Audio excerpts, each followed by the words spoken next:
Hey, Bill Lethman here for Money Evolution. In today's video, I'm going to be talking about the 3 levers of retirement planning and how you can shift those levers and really understand what some of the trade-offs are between moving the levers one way or another, and how it can potentially impact your outcomes as you start to put together some of your plans for retirement. The 3 levers are how much money you're spending in retirement, when you retire.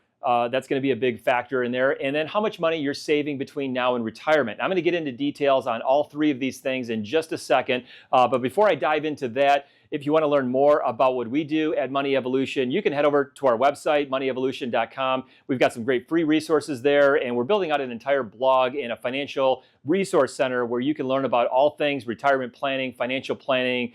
We get into tax planning and things like that. So a great resource there. We also have our retirement readiness kit that you can download completely free, and we'll put links to all of that stuff down in the description below.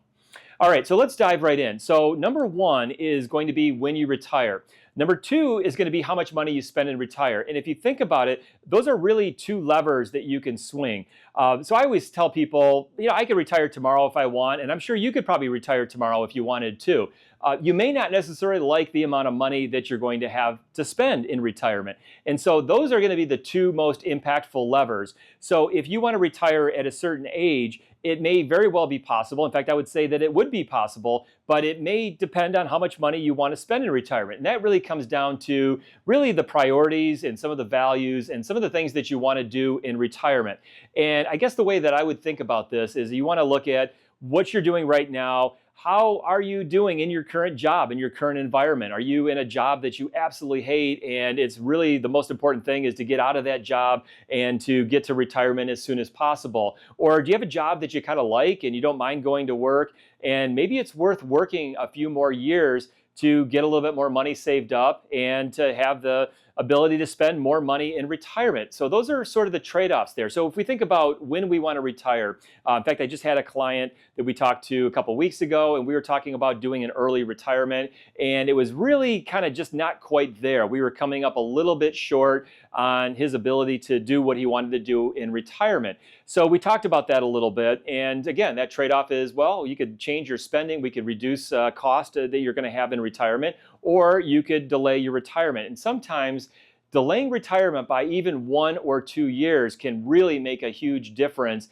in getting you to where you want to be for that second lever, which is how much money you're going to be able to spend in retirement. So if you think about it like this, let's say you're originally targeting a retirement age of age 60, and maybe it's coming up a little bit short, but you say, okay, let's look at 61 or 62. The reason why even just delaying that a couple of years is going to have such a big impact, if you think about it, is number 1, you're going to be retiring before Social Security kicks in. You may or may not even have a pension. Probably not. Most people these days are probably without a pension, unfortunately. So you may be relying entirely on your portfolio assets for getting the spending that you need. And if you have a budget of $100,000, $150,000, sometimes clients have $200,000, $300,000 as their retirement budget.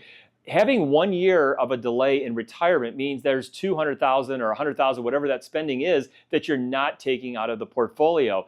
And it also has kind of a twofold impact on that, because not only are you not going to be taking that money out, but you're also hopefully going to be contributing some money to your retirement plan. You're going to have another year of 401k contributions or your Roth IRA account or whatever that may be. So again, sometimes just delaying that retirement by 1 or 2 years, sometimes it requires a little bit more depending on your situation, but you may be closer to where you need to be than you think. Number 2 is going to be how much money you spend in retirement. And again, when we do these retirement budgets, we always want to start by looking at what you're currently spending, because ideally, most people want to go into retirement and have at least the same level of lifestyle expenses that they have right now while they're working. But if you go through those lifestyle expenses and you really start to analyze those, as we do in our financial planning process, and as you are able to do by doing some of our worksheets and kind of really looking at what all those different expenses are, you may determine that, hey, maybe there's some things that wouldn't really impact our retirement lifestyle, but would really be a significant reduction in those expenses. But it's maybe things that maybe don't bring you as much joy as you think they do. If you've got a really expensive car payment, or you go out to dinner on a 3, 4, 5 times a week kind of a basis, or you travel in a certain way, if there's a way that you could cut back on that, maybe say, hey, you know what, it is worth it for me to be able to retire 1 or 2 years earlier, but I might have to cut my car payment down a little bit, or I might have to eat out a little bit less. And maybe those are things that you're not willing to sacrifice on. But if you look at that and you analyze your budget, I think most of us probably have things in our budget that we would be willing to compromise on. And if you determine that, hey, we're not willing to compromise on those different issues, then it might mean that you have to work those extra 1 or 2 years or whatever it is to get your financial assets and the spending to where you want it to be. So very important as we start to look at that and understanding what those values are. And one of the exercises that we do and recommend for anybody, but we do it as part of our financial planning process, is really kind of a values assessment.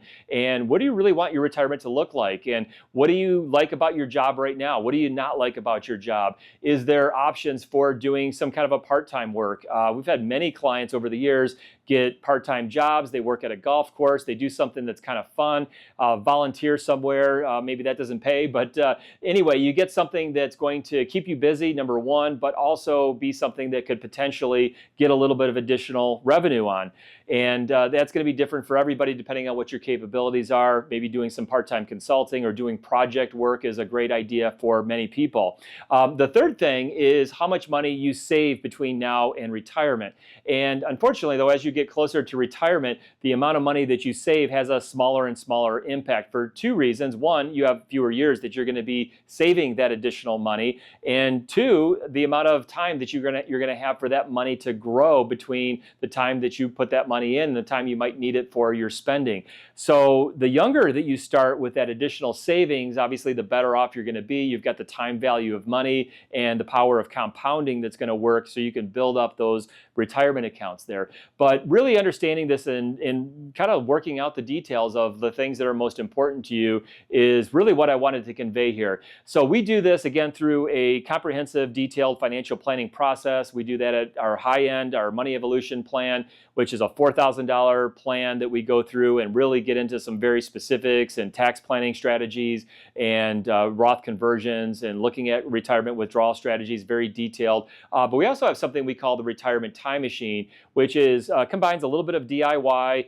We do a lot of the work for you, so you don't have to do all that heavy lifting as far as learning how to use software and understanding it on your own. We provide a lot of that detail for you, and it does include some one-on-one time with our team to be able to work through those details, run different scenarios and things like that. But it's a very reasonable price. We charge $997 for the Retirement Time Machine. We've got a lot of great educational content and videos that go along with that to really help you get to that next level of retirement planning, whatever that may be. And anyway, so we'll put some links down in the description below for both of those things. I'm Bill Leatherman, moneyevolution.com. I look forward to seeing you back in one of our next videos. Thanks.